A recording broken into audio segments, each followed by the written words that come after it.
আসসালামু আলাইকুম বন্ধুরা, দেখতে পারতেছেন এটা হচ্ছে স্যামসাং সেট টাচ কাজ করে না আপডেট দেওয়ার পরে। তো আমরা এটা রিপেয়ার করে দেখাবো। দেখতেই পারতেছেন এটা আসলে A02s।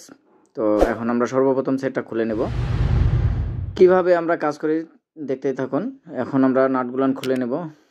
এটা মূলত সিপিইউ থেকে প্রবলেম হয়, আমরা দেখাবো কিভাবে সিপিইউ রিপেয়ার করে থাকি। সিপিইউ রিপেয়ার করার পরেই টাচ কাজ করে কিনা তাও একদম প্রমাণসহ দেখাবো। আমাদের কাছে ফোন রিপেয়ার করতে পারেন যে কোনো জায়গা থেকে, দেশের যে কোনো প্রান্ত থেকে আমাদের কাছে কুরিয়ার সার্ভিসের মাধ্যমে ফোন পাঠাতে পারেন।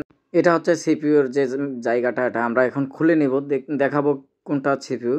আসলে এইটা হচ্ছে সিপিইউ। এটা অতিরিক্ত গরম হওয়ার কারণে আপডেট দেওয়ার সময় এখান থেকে লাইন মিসিং করে। আমরা এখন এটা খুলে নেব। কিভাবে খুলে আমরা কাজ করি দেখতেই থাকুন। এখন আমরা সিপিইউটি মাদারবোর্ড থেকে একেবারে আলাদা করে নেব। মূলত এই সিপিইউর নিচে যে ছোট ছোট বলগুলান এইসব থেকে লাইন মিসিং হয়ে যায়, এই কারণে আমরা এখন রিবল করে নেব। দেখতে থাকুন আমরা কিভাবে রিবল করে থাকি। আপনাদের মূল্যবান সেট কিভাবে আমরা রিপেয়ার করি দেখতেই থাকুন ভিডিও শেষ পর্যন্ত।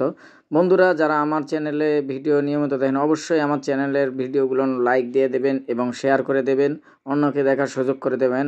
আর যারা আমার ভিডিও নতুন দেখেন তারা অবশ্যই আমার চ্যানেলটি সাবস্ক্রাইব করে দেবেন।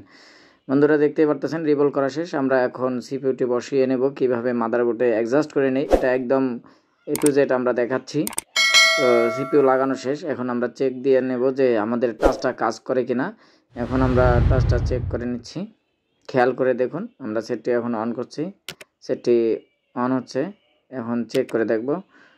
হ্যাঁ, টাচটা কাজ করে। ভিডিওটি ভালো লাগলে অবশ্যই ভিডিওটি শেয়ার এবং লাইক করে দিবেন।